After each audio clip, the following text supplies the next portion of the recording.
এই প্রফেশনাল উপস্থিত বাংলাদেশের মানুষের বহুল প্রতীক্ষিত সেই দিনটির জন্য বাংলাদেশের হাজার হাজার মানুষ জীবন দিয়েছে।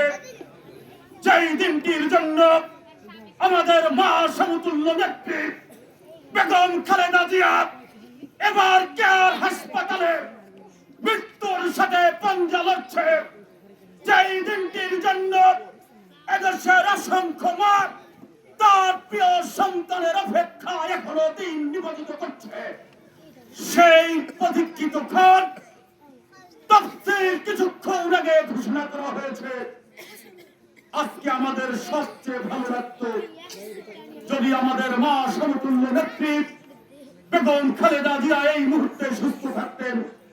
কারণ এই মানুষের ভোটের অধিকারের জন্য, এদেশের মানুষের খাবার অধিকারের জন্য, স্বাধীনতা সার্বভৌমত্বের জন্য আমাদের মা সমতুল্য নেত্রী তার ঘর হারিয়েছেন, তার সন্তান হারিয়েছেন, তার সুস্থ সুন্দর জীবন হারিয়েছেন।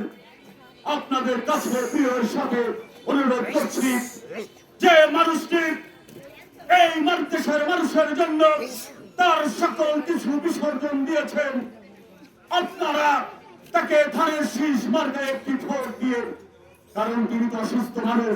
আমরা দোয়া করি আমাদের মা সমতুল্য নেত্রী যেন সুস্থ হয়ে অন্তত এই নির্বাচনটা দেখে যেতে পারেন।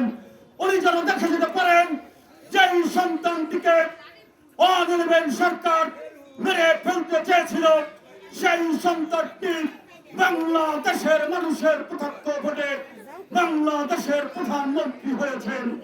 আরো বলছি আমাদের প্রাণ প্রিয় নেতা ইসলাম মনির ভাইকে আমাদের মা সমতুল্য নেত্রী যে বিশ্বাসের উপর এই মনোনয়ন দিয়েছেন, আমরা সেই বিশ্বাসের মর্যাদা রাখতে চাই। আমরা মনির ভাইকে বিপুল ভোটের ব্যবধানে বিজয়ী করে বেগম খালেদা জিয়াকে এই চিঠি উপহার দিতে চাই।